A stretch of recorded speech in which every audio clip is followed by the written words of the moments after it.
Good morning friends, welcome to அச்சோ sports படிக்கன் channel.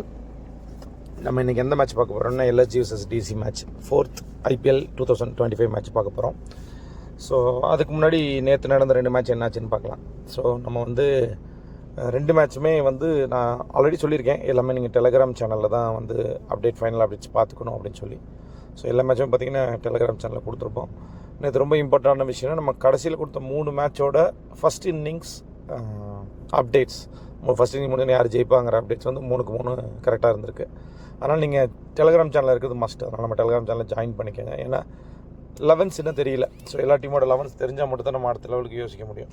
அதனால் 11ஸ் தெரிஞ்சால் தான் நல்லா பண்ண முடியும். அதனால் 11ஸ் தெரிஞ்சு கிளாரிட்டி வர வரைக்கும் இந்த மாதிரி கொஞ்சம் முன்ன பின்ன டெலகிராமில் அப்டேட்டாக தான் பார்க்குற மாதிரி இருக்கும். அதனால் யார் யாரெல்லாம் டெலகிராமில் ஜாயின் பண்ணுமோ ஜாயின் பண்ணிக்கோங்க, மறக்காமல் ஜாயின் பண்ணிடுங்க. ஓகே ஸோ வாங்க இன்றைக்கி வீடியோக்குள்ளே போகலாம். இன்றைக்கி மேட்ச் வந்து எல்எஸ்ஜி vs டிசி தான் நடக்க போகுது. ஸோ இது எங்கே நடக்குது பார்த்தோம் அப்படின்னா விசாகப்பட்டினமில் நடக்குது. ஸோ விசாகப்பட்டினம்ங்கிறது ஆல்ரெடி சில மேட்சஸ் அங்கே நேற்று நடந்த மேட்ச் கூட ஒரு மேட்ச் அங்கே தான் நடந்திருக்கும். ஸோ இவங்களுக்குள்ள கம்பேரிசன் பார்த்தோம் அப்படின்னா டிசியோட ரீசன்ட் ஃபார்ம் வந்து 3 ஜெயிச்சிருக்காங்க, எல்எஸ்ஜி 2 தான் ஜெயிச்சிருக்காங்க. அவங்க 2 பேருக்குள்ளே விளையாண்டதுலையும் பார்த்தீங்கன்னா டிசி 2 தடவை, எல்எஸ்ஜி 3 தடவை. ஸோ ரெண்டுமே ஒரு மாதிரி ஈக்குவலான இதில் இருக்கும், ஈக்குவலான ஸ்ட்ரென்த்தில் இருக்கிற மாதிரியான டீமாக தான் இருக்குது. இப்போ கடைசி 3 மேட்ச் அவங்க விளையாண்டதை பார்த்தோம் அப்படின்னா கடைசி 2 மேட்ச் டிசி தான் ஜெயிச்சிருக்காங்க. ஸோ டிசி கரண்ட் ஃபார்ம்ஸில் இருக்கிறத நம்ம இதை வச்சு புரிஞ்சுக்க முடியும், ஓரளவுக்கு டீசெண்டான ஃபார்மில் இருக்காங்க அப்படிங்கிறத பற்றி. இந்த ஐபிஎல் பொறுத்த வரைக்கும் அவங்க 2 பேர் தான் ஃபர்ஸ்ட் டைம் விளையாடுறாங்க. ஸோ அப்போ இவங்க 2 பேர் விளையாண்ட கடைசி 10 மேட்சோட எடுத்து பார்த்தோன்னா டிசியோட தான் ஸ்லைட் ஹெட்டாக இருக்குது. 60% ஜெயிச்சிருக்காங்க, எல்எஸ்ஜி 40% தான் ஜெயிச்சிருக்காங்க. Average score 186, 176. ஹையஸ்ட் ஸ்கோர் 257, 214 அப்படின்னு இருக்குது. Low score 92 by DC.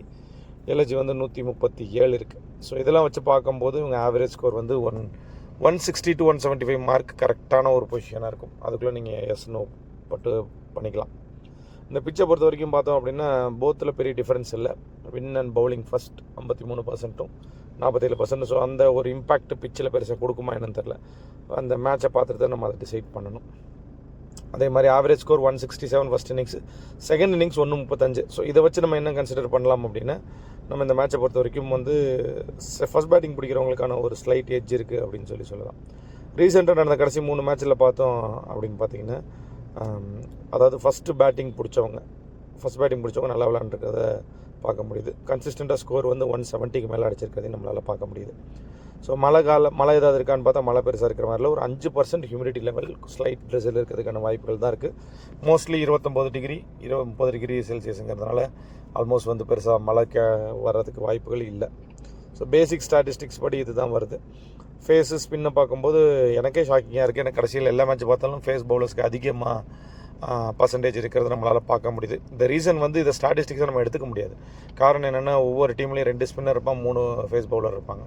So அப்போ அந்த லாஜிக்கில் பார்க்கும்போது இதை வந்து நம்ம ஸ்ட்ரைட்டாக எடுத்துக்க முடியாதுங்கிறது தான் லாஜிக். ஸோ அப்படி பார்த்தா ஸ்பின் டாமினன்ஸ் இருக்கும். ஏன்னா 2 சைடும் 55% ஃபேஸும் 45% ஸ்பின் காமிக்குது. ஸோ இருந்தாலும் 45%ங்கிறது குறைவாக இருந்தாலும் கூட அண்ட் ஓவரால் ஆப்பர்ச்சுனிட்டிஸ் கொடுத்து அதை பார்த்தோம் அப்படின்னா ஸ்பின்னுக்கான ஆப்பர்ச்சுனிட்டி கொஞ்சம் ஹையாக இருக்குது அப்படின்னு சொல்லலாம். இப்போ ரீசெண்டாக ஐபிஎல் இல்லாமல் இதில் நடந்த மேட்சஸ் எல்லாத்தையும் நம்ம எடுத்து பார்த்தோம் அப்படின்னா கான்ஸ்டண்ட்டாக 170 அடிச்சிருக்காங்க இந்த பிச்சில். கடைசியில் இந்த domestic matches, Syed Mushtaq Ali trophy matches பார்த்தோம் அப்படின்னா கான்ஸ்டண்ட்டாக அடிச்சிருக்காங்க. அந்த 3 மேட்ச்சில் செகண்ட் பேட்டிங் பிடிச்சவங்க 2 தடவையும், ஃபர்ஸ்ட் பேட்டிங் பிடிச்சவங்க 1 தடவையும் ஜெயிச்சிருக்காங்க. அதில் ரொம்ப முக்கியமான நோட் என்னென்னா ரீசெண்டாக கடைசியாக நடந்த மேட்சை பார்த்தோன்னா அந்த டீம் 79 ஆல் அவுட் ஆகிருக்காங்க, 203 அடிச்சு. ஸோ பிச்சோட டைமென்ஷன் கம்ப்ளீட்டாக மாறி இருக்குன்னு சொல்லலாம். இது நம்ம நோட் பண்ண வேண்டிய ஒரு விஷயம், நம்ம ரிசல்ட்டை பாதிக்கிறதுக்காக இருக்கிற ஒரு விஷயம் அப்படின்னு சொல்லலாம். ஸோ அதனால் இதெல்லாம் நம்ம பார்த்துக்கணும். ஸோ இப்போ ஸ்டாட்டிஸ்டிக்ஸ் படி பார்த்தோன்னா ஒரு கிளாரிட்டி கிடையாது நமக்கு. ஸோ அந்த ஸ்டாட்டிஸ்டிக்ஸ் படி என்ன பார்த்தாலும் நமக்கு வந்து இந்த மேட்ச்சில் ஒரு கிளாரிட்டி இல்லை. ஸோ அதனால் பிச் பெரிய அளவுக்கு அஃபெக்ட் ஆகிறதோ, டாஸ் வந்து பெரிய இம்பாக்ட் பண்ணுறதோ இருக்கிறதுக்கு வாய்ப்புகள் கம்மி. அப்படிங்கிறதுனால நம்ம வந்து அடுத்து அஸ்ட்ராலஜிக்கலாக எப்படி இருக்குது, அது என்ன செய்ய போகுதுங்கிறத ஒரு விஷயத்தை நம்ம பார்க்கலாம். ஸோ ப்ராபபிள் 11 நமக்கு எக்ஸாக்டாக தெரியாத காரணத்தினால இருக்கிற ப்ராபபிள் 11ல் காமனாக 2 டீமில் இருக்கிற நான் மாற்றி சொல்கிறத விட நான் என்ன செய்கிறேன், ஃபஸ்ட்டு எல்லாருக்கும் யாருக்கு நல்லா இருக்குன்னு சொல்லிடுறேன். அப்புறம் யாரெல்லாம் ஃபஸ்ட் இன்னிங்ஸில் இம்பாக்ட் பண்ண வாய்ப்பு இருக்குது, யாரெல்லாம் செகண்ட் இன்னிங்ஸில் இம்பாக்ட் பண்ண வாய்ப்புன்னு சொல்கிறேன். இந்த ஃபார்மெட் கொஞ்சம் ஹெல்ப்ஃபுல்லாக இருக்கும் உங்களுக்கு. ஸோ டிசியை பொறுத்த வரைக்கும் பார்த்தோன்னா அக்ஷர் பட்டேலுக்கு ரொம்ப நல்லா இருக்குது, நீங்கள் எடுத்துக்கலாம். ஃபாஃப் டிப்ளசிஸை நீங்கள் எடுத்துக்கலாம். அஷிதோத் சேர்த்துக்கலாம். மோஹித் சர்மா, குல்தீப் யாதவ் இவங்கெல்லாம் எடுத்துக்கலாம். முகேஷ் சர்மா, கேஎல் ராகுல் இந்த இந்த இந்த பர்டிகுலர் பிளேயர்ஸில் நல்லா விளையாடுவாங்கன்னு சொல்லலாம். So Axar Patel, Faf du Plessis, Ashutosh Sharma, Mohit Sharma, Kuldeep Yadav, KL ராகுல், இவங்கெல்லாம் நல்லா பண்ணுறதுக்கான வாய்ப்புகள் இருக்குதுன்னு சொல்லி தெரிஞ்சுக்கலாம். இது டிசி டீமை பொறுத்த வரைக்கும். எல்எஸ்ஜி டீமை பொறுத்த வரைக்கும் பார்த்தோம் அப்படின்னா ரிஷப் பண்ட் பிளான் பண்ணிக்கோங்க, ஆயுஷ் பதோனி பிளான் பண்ணிக்கலாம், டேவிட் மில்லர், ஷபாஷ் அகமத், அப்துல் சமாத், அதுக்கப்புறம் நிக்கோலஸ் பூரன். ஸோ இவங்களை மட்டும் நம்ம பிளான் பண்ணிக்கலாம். நிக்கோலஸ் பூரனை வச்சுக்கோங்க. ஸோ ரவி பிஷ்னாய்க்கு நீங்கள் ட்ரை பண்ணுறதுனால ட்ரை பண்ணலாம். ஸோ இதெல்லாம் தான் 2 சைடில் இருக்கிற பிளேயர்ஸை நம்ம பார்த்துக்க வேண்டிய விஷயங்கள். இதில் செகண்ட் இன்னிங்ஸ், அதாவது வந்து மிட் இன்னிங்ஸ்னு சொல்கிறோம். இப்போ ஃபஸ்ட் இன்னிங்ஸ் கடைசி பாதிலையோ செகண்ட் இன்னிங்ஸ் ஃபஸ்ட்லேயோ பவுலிங் போடுற மாதிரி இருந்துச்சுன்னா அக்ஷர் பட்டேல் ரொம்ப நல்லாயிருக்கு. பட் ஃபுல் டே கன்சிடர் பண்ணும்போது நீங்கள் அக்ஷர் பட்டேல் எடுத்துக்கலாம். Faf du Plessis first batting second batting எதுனாலும் அவருக்கு நல்லாயிருக்கு. அஷுதோஷ் சர்மா லோவர் பேட்டிங்கில் தான் வரப்போகிறாரு. இப்போ செகண்ட் பேட்டிங் பிடிச்சி வந்து டிசி வந்து செகண்ட் பேட்டிங் பிடிச்சாங்க அப்படின்னா அஷுதோஷ் ஃபினிஷ் பண்ணி கொடுக்கறதுக்கான வாய்ப்புகள் ரொம்ப அதிகமாக இருக்குது.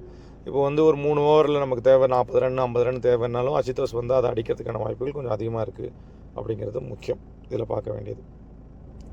இப்போ இதே எல்எஸ்ஜி சைடில் பார்த்தோம் அப்படின்னா அந்த மிட் இன்னிங்ஸுங்கிறதுல ஆயுஷ் பதோனிக்கு நல்லா இருக்கிற மாதிரி இருக்குது.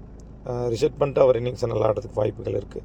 ஃபினிஷிங்கில் கடைசியில் ஃபினிஷ் பண்ண வரும்போது ஷபாஷ் அகமதும் இப்போ செகண்ட் பேட்டிங் பிடிக்கிறாங்க, அவங்க சேசிங்கில் வராங்கன்னா ஷபாஷ் அகமதும் அதே மாதிரி அப்துல் சமாத் 2 பேரும் இருந்தாங்க அப்படின்னா அவங்க நல்லா பண்ணுறதுக்கான வாய்ப்புகள் அதிகமாக இருக்குது அப்படின்னு சொல்லலாம்.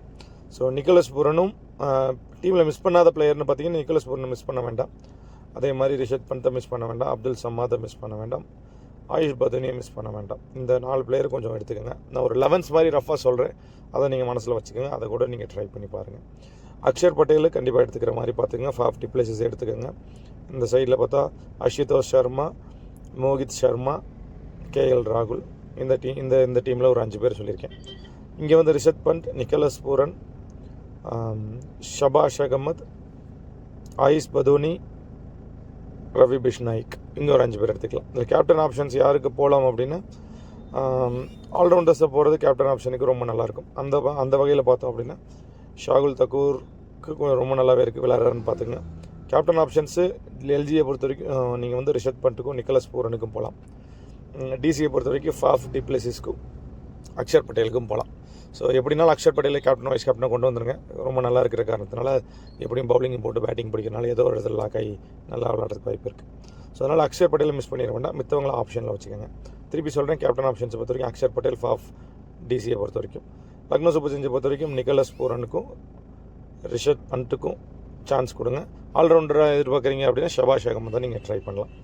ஸோ இதுதான் இன்றைக்கி மேட்சுக்கான விஷயங்கள். இப்போது நம்ம டெலிகிராம் சேனலில் நீங்கள் கவனித்து பார்த்துருந்தீங்கன்னா நல்லா தெரிஞ்சிருக்கும். நேற்று வந்து ஒரு புது பிளேயர், இது வரைக்கும் விளையாடவே இல்லாத ஐபிஎல் பிளேயரை வந்து நம்ம செகண்ட் இன்னிங்ஸ் ஆரம்பிக்கிறதுக்கு முன்னாடி ஒரு இம்பாக்டை பற்றி பேசியிருப்போம். அவன் வந்து இந்த மேட்ச்சுக்கு எவ்வளோ இம்பாக்ட் பண்ணுவான் அப்படிங்கிற ஒரு விஷயத்தை போட்டிருப்போம். அதே மாதிரி 3 விக்கெட் அவர் தான் ஹையஸ்ட் விக்கெட் டேக்கர் இந்த மேட்ச். இன்கேஸ் அவன் அந்த 17th ஓவரை போட்டிருந்தால் மேட்ச் வந்து மும்பை சைடு போகிறதுக்கான வாய்ப்புகள் அதிகமாக இருந்திருக்கும். அதனால் இந்த மாதிரி சின்ன சின்ன டிப்ஸ், அதாவது இந்த இம்பாக்ட் யார் பண்ண போகிறாங்கிற டிப்ஸு, ஃபஸ்ட் இன்னிங்ஸ் முடிஞ்சோடனே ஒரு அப்டேட் பண்ணுறது, வின்னர் அப்டேட் பண்ணுறது, டாஸ் நம்ம நேற்று அப்டேட் பண்ணியிருந்தோம், டாஸ் நல்லா வந்திருக்கு. இந்த மாதிரி விஷயங்கள் டெலிகிராமில் கொஞ்சம் ஆக்டிவாக இருக்கிற காரணத்தினால, அதை யூடியூப்பில் போட முடியாதுங்கிற காரணத்தினால் நம்ம இன்னும் டெலிகிராமில் நம்மளது ஜாயின் பண்ணாமல் இருந்தீங்கன்னா ஜாயின் பண்ணி வச்சுக்கோங்க. அது உங்களுக்கு ரொம்ப சப்போர்ட்டிவாக இருக்கிறதுக்கு வாய்ப்புகள் அதிகம். ஓகே கைஸ், ஹோப் எல்லாமே ஓரளவுக்கு பேஸ் கவர்டுன்னு நினைக்கிறேன். வேறு ஏதாவது நீங்கள் கவர் பண்ணணும்னு நினச்சா போடுங்க. டாஸ் ஆஸ் யூஸ்வலாக ஒரு 1 ஹவருக்கு முன்னாடி டாஸ் அப்டேட்டும், மேட்ச் ஸ்டார்ட் ஆகி ஒரு 10 மினிட்ஸ்லேயோ இல்லை மேட்ச் ஸ்டார்ட் ஆகிறதுக்கு ஒரு 5 நிமிஷத்துக்கு முன்னாடியோ வின்னர் அப்டேட்டும் நான் குரூப்பில் கொடுக்குறேன். ஏன் இங்கே வின்னர் அப்டேட் கொடுக்கலன்னா 11 ஃபிக்ஸ் ஆகி ஒரு 10 மேட்ச் நடக்கும்போது தான் அதில் வந்து நம்ம ஓரளவுக்கு வரங்கிறனால வின்னர் இப்போதைக்கு நம்ம வந்து டெலிகிராம் சேனலே அப்டேட் பண்ணுவோம். அப்புறம் ஓரளவுக்கு எல்லாம் 11 ஃபிக்ஸ் ஆகி இதுதான் இப்படி தான் டீம் ஃப்ளோன்னு தெரிஞ்சிருச்சு அப்படின்னா அதுக்கப்புறம் நம்ம வந்து இங்கேயே கொடுக்கலாம். ஃபைனல் அப்டேட்ஸை நம்ம அங்கே கொடுக்குற மாதிரி பார்த்துக்கலாம். So toss update, fancy updates, winner updates எல்லாம் நம்ம டெலிகிராம் சேனலில் பார்த்துக்குவோம்.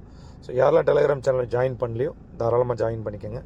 ஸோ நம்ம அடுத்த வீடியோவில் பார்க்கலாம். இதுக்கு இடையில் உங்களுக்கு ஏதாவது டவுட்ஸ் இருக்குது, எதாவது கேட்குறோன்னா என்னோடய டெலிகிராம் சேனல் காண்டாக்ட் டீட்டெயில்ஸ் இருக்குது, காண்டாக்ட் பண்ணுங்கள். நம்ம எதுனாலும் பார்க்கலாம். Okay guys, thank you so much for your support. இன்னும் டெலிகிராம் சேனல் ஜாயின் பண்ணால் பண்ணிக்கோங்க. வீடியோ பார்த்துட்டு முடிஞ்ச அளவுக்கு ஒரு லைக் போடுங்க. Okay, so thank you so much guys. See you in another video. Thank you so much.